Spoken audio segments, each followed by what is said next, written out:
Okay. As promised, I am going to do a little bit of a walkthrough for Zotero. If you just look up the name of it and go to zotero.org, like it's easy to find. The download process looks a little bit different depending on whether or not you have like a Mac or Windows, but you can get different kind of like options for it. So I already have it downloaded on my computer, so I'll show you what that looks like.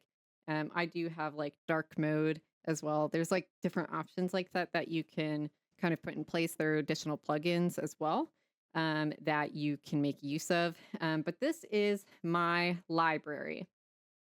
It's set up very similarly to kind of like a Google Drive or a directory on your own like personal computer. This is just like when you hit my library, and you can like collapse this too. It is literally just showing every single article that I have ever created like a citation for from like basically like 3 or 4 years worth of grad school classes now. So then what I like to do is I personally make a folder for every single class. You can even have subfolders. So this is all of the folders from my linguistics degree. These are the folders that I have so far for like my PhD. You can make subfolders for specific projects. So this is the way I recommend doing it. You could even have folders for semester or what have you. But however you organize it, that's kind of up to you. And then the way that I kind of go about this is you basically upload your documents, and I'll kind of just show you what happens. So the reason why Zotero is so amazing, right? Is I have a folder on my computer that I use as like the storage space for all of my Zotero PDFs. And mind you, I don't actually organize this by class or anything like that. This is just like documents that I throw in there. So let's say I want to cite like a given article or book. I'm able to take those two files and just drop them into Zotero. And what it does next is precisely why I think it is so worth using this platform. So, what it will do is it has like a search process to basically look for what is the metadata for the um, document that you've put in there. So if it's like an article, if it is a book, and so on and so forth, if that information is publicly available, it will retrieve that information for you. So in this case, it retrieved the information for one of the sources and not for the other. So it retrieves it for this source here. And there's all of these panels on the side. You can look for notes. So if you want to create like a note for a document on the side, let's say I want to make a note for myself about like this text is about X. Like if I wanted to summarize it while I'm reading the source, that's one way that you can do it. And it will store it as part of that citation, right? So it'll have the PDF for the file, it'll have my notes, and I can look at all of that in one place. So you can see the attachment, you can see where the note is.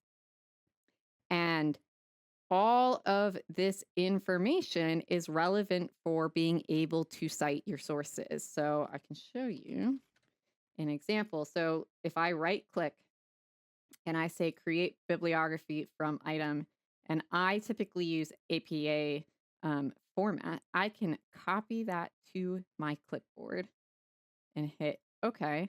It'll copy it. And then once I paste it, that is a citation.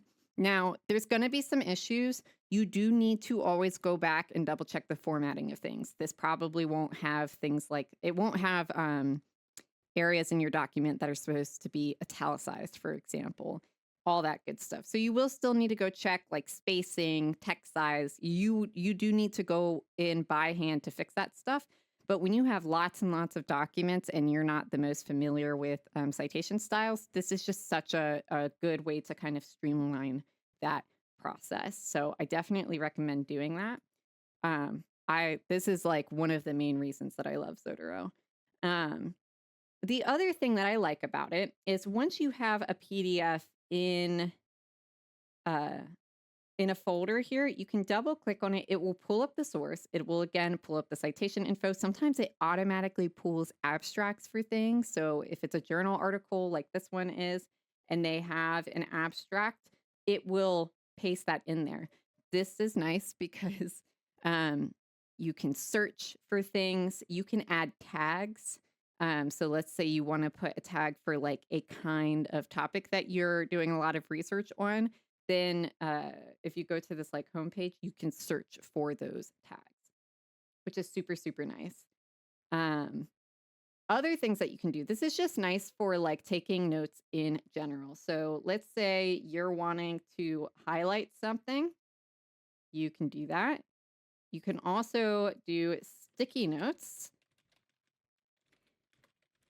and you can like highlight, let's say you have like a figure or like a whole section that you want to point out, you can do that. You can also like draw on the document. So there's a lot that you can do. But what is even more nice about this, in case you didn't think it could get any better, that note document that I created earlier, I can do things like add that to this note document, and it will even put the page citation there for you. You can add quotes, right, for texts that are like have OCR capability, right, where you're able to like highlight it and stuff. You can grab that quote and get it with the citation information right there, ready to go. This is just like an incredibly powerful tool. Um, and that's why I said what I said in the last video about like, I wish somebody had shown me this when I was an undergraduate student, because, you know, when it's only for like a couple of documents, maybe it seems like a lot of work to learn how to use. But if you're somebody who starts using it from day one and you're doing a lot of readings for your class, this is just such an effective way to go about it. Me personally, I download all of my papers based on the syllabus or the course calendar at the beginning of the semester, and I go ahead and I throw them into that folder for the class in Zotero in like week one, and then all I have to do is refer back when it's time, once we've hit that point in the semester, to start doing the reading, taking my notes, writing up reflections and things like that on the text, right? When you have a source like this that doesn't automatically populate the citation information, that's okay, right? You can still open the PDF and like take notes on it. But what you can also do is just add the type of document that it is and drag and drop, and then you can put that citation information in by yourself. So you can say, okay, here's the author, here is the date. And this is like the same thing that you would do if you've ever used a citation kind of helper like BibMe. Same kind of idea there. Um, so this is kind of like a lot of the basic functionalities of Zotero. I can show you a couple of other things about it that are pretty incredible. Okay, so there are some additional functionalities of Zotero that I think are really, really useful that I want to tell you about. One of the things is that there is like a web version. Now, this can get kind of tricky when it comes to like storage space, and also depending on like the number of devices that you have. I use Zotero across like 5+ devices. I use it on my tablet. I use it like on my home computer, all of my like work and office computers. So I personally there's a free version. I used that for a long time. I'm personally on a paid version now, but like there are ways to make it work for you either way. But one of the things that I like is there's this web library, and I already have mine open. But again, this is just like the online version of what I was showing you before. So I have a tablet. I edit a lot of PDFs using Adobe by hand. And so if I need to upload a file kind of quickly, it is very easy to do with this web library, because there's not currently like an app for this. But if you have a version of it that you've already set up with your computer, then you can kind of fill in the gap with the web library. And I do know that they have an app that's like in development at the moment too. Okay. So I just have like a random Google document open, right? Aha.